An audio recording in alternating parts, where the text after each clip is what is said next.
చేస్తాము అని పోలీసులు రైతులకు నోటీసులు ఇస్తున్నారు.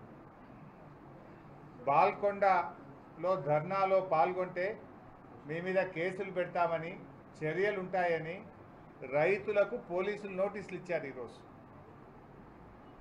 అదేవిధంగా రేవంత్ రెడ్డి సొంత గ్రామం కొండారెడ్డిపల్లిలో మీడియా కవరేజ్ కోసం వెళ్ళినటువంటి జర్నలిస్టు సరిత గారి మీద రేవంత్ రెడ్డి అనుచరులు దాడి చేశారు. దాన్ని తీవ్రంగా మేము ఖండిస్తూ ఉన్నాం. కరీంనగర్ జిల్లా చిగురుమామిడిలో ధర్నాకు వెళ్తున్న రైతులను, నిరసన చెప్పడానికి వెళుతున్న రైతులను పోలీసులు అడ్డుకొని మీరు నిరసన చెప్పడానికి మీకు హక్కు లేదు అని వాళ్ళు ఈరోజు అడ్డుకున్నటువంటి పరిస్థితి. అదేవిధంగా ఆదిలాబాద్లో ఇవాళ ధర్నాలు ఉన్నాయని వెంటనే పోలీస్ యాక్టును అమల్లోకి యుద్ధ ప్రాతిపదికన తీసుకొస్తున్నారు. అంటే అడుగడుగున ఈరోజు రాష్ట్ర వ్యాప్తంగా ఇవాళ ధర్నాలను అడ్డుకునేటువంటి ప్రయత్నం రేవంత్ రెడ్డి గారు ప్రభుత్వం చేస్తూ ఉంది. ఈ చర్యలన్నింటినీ కూడా మేము తీవ్రంగా ఖండిస్తూ ఉన్నాం. లాఠీలతోనో, బెదిరింపులతోనో, నోటీసులతోనో రైతుల యొక్క ఆగ్రహానికి నువ్వు ఆనకట్ట వేయలేవు రేవంత్ రెడ్డి అని చెప్పి కూడా తెలియజేస్తూ ఉన్నాం. ఇవాళ నువ్వు చేసిన మోసం, ద్రోహం, దాన్ని సరి చేసుకో తప్ప పోలీసులను, లాఠీలను, అక్రమ కేసులను పెట్టి అది అడ్డుకుంటా అంటే మూర్ఖత్వం తప్ప ఇంకోటి కానే కాదు. ఇవాళ రేవంత్ రెడ్డి గారు రైతుల రుణం మాఫీ చేస్తా, మొదటి సంతకం పెడతా, డిసెంబర్ 7 నాడే రుణం మాఫీ చేస్తా అని చెప్పినావు. కానీ ఈరోజు ఏం చేస్తున్నావు? రైతుల రుణం తీరుస్తా అని చెప్పి రైతులతోని రణం చేస్తూ ఉన్నాడు ఈ రేవంత్ రెడ్డి గారు. అన్నదాతకు అన్యాయం చేసినోడు ఇవాళ ఎప్పుడు కూడా బాగుపడడనే చరిత్ర చెప్తుంది. ఎద్దేడ్చిన వ్యవసాయం బాగుపడదు, రైతేడ్చిన రాజ్యం బాగుపడదని చెప్పి చరిత్ర మనకు చెప్పింది.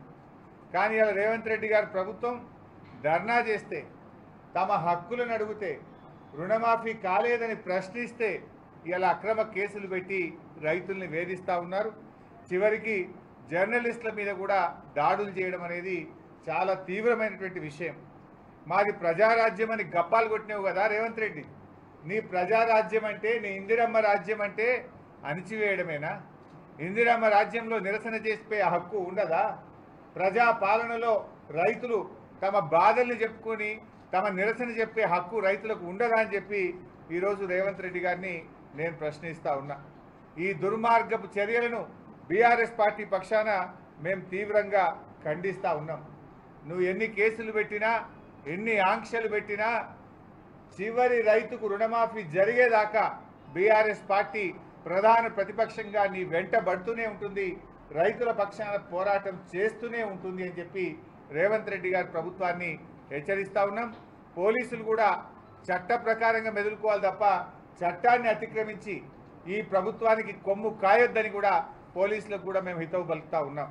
ఎందుకంటే ప్రజాపాలన అంటే స్వేచ్ఛ ఉంటుంది అనుకున్నారు అందరు. ఇవాళ నీ దగ్గర స్వేచ్ఛ ఎక్కడున్నది? నీ ప్రజాపాలన గుట్టు రట్టయిపోయింది. నీ ప్రజాపాలనలో నీ అబద్ధాలను, నీ మోసాలను నిలదీస్తే అన్ని కేసులు, అక్రమంగా నిర్బంధించుడు తప్ప ఇంకోటి ఏం కూడా ఈరోజు ప్రజలకు కనబడతలేదు.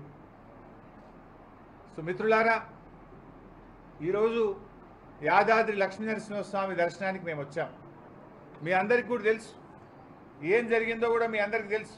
ఈ రాష్ట్రంలో డిసెంబర్ 7వ తేదీన మా ప్రభుత్వం అధికారంలో వచ్చిన వెంటనే ఏకకాలంలో 2 లక్షల రుణమాఫీ చేస్తామని చెప్పింది రేవంత్ రెడ్డి గారా కాదా?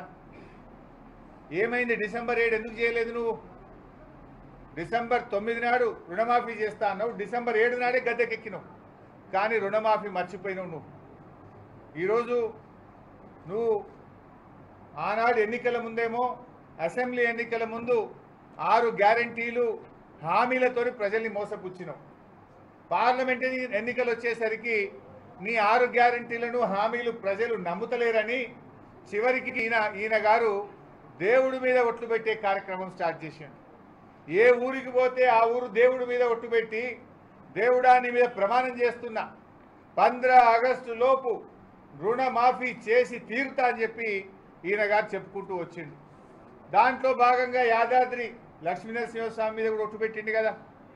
లక్ష్మీనరసింహస్వామి తెలంగాణ కొంగు బంగారం. ఎంతో మహిమగల్ల దేవుడు. ఆయన మీద ఒట్టి పెట్టి మాట తప్పితే అది క్షమించరానటువంటి నేరం. అందుకే ఈరోజు ఆ దేవుని దగ్గరికి వచ్చినాం. ఆ దేవుడి మీద ప్రమాణం చేసి నువ్వు మాట తప్పినావు. పాలకుడే పాపం చేస్తే, పాలకుడే మాట తప్పితే ప్రజలకు రాష్ట్రానికి అరిష్టం వాటిల్లొద్దని ఈరోజు యాదాద్రి లక్ష్మీనరసింహస్వామిని వేడుకోవడానికి వచ్చినాం. ఈ పాపాత్ముని, ఈ దుర్మార్గుణ్ణి, ఈ దివాలాకోరు ముఖ్యమంత్రిని క్షమించండి. పాపం రేవంత్ రెడ్డి చేస్తే శిక్ష ప్రజలకు పడొద్దని, ఈ తెలంగాణ ప్రజలను చూసి ఈ రేవంత్ రెడ్డిని క్షమించండి, తెలంగాణ ప్రజల్ని దీవించండి అని చెప్పి యాదాద్రి లక్ష్మీనరసింహస్వామిని మేము వేడుకున్నాం. ఆయన పాదాల చెంతకు మేమందరం కూడా రావడం జరిగింది. మీకు తెలుసు మిత్రులారా, ఏం చెప్పిండు ఆ రోజు యాదాద్రి లక్ష్మీనరసింహస్వామి మీద? ఇదే నల్గొండ జిల్లాలో భువనగిరి పర్యటనలో ఆయన గారు ఇక్కడికి వచ్చినప్పుడు ఏమన్నాడు రేవంత్ రెడ్డి గారు? అటున్న సూర్యుడు ఇటు పొడిచినా, ప్రపంచం తలకిందులైనా, ఏది ఏమైనా, ఎవడున్నా ఎవడు పోయినా 15 ఆగస్టు లోపు రుణమాఫీ చేసి తీరుతాను రేవంత్ రెడ్డి చెప్పలేదా? మరి అయిపోయింది కదా 15 ఆగస్టు. ఆనాడేమో అసెంబ్లీ ఎన్నికల ముందు డిసెంబర్ 9 నాడు చేస్తాను, పార్లమెంట్ ఎన్నికల ముందు 15 ఆగస్టులోగా రుణమాఫీ చేస్తా అని యాదాద్రి లక్ష్మీనరసింహస్వామి మీద నువ్వు ప్రమాణం చేసింది నిజం కాదా? ఇది మోసం కాదా?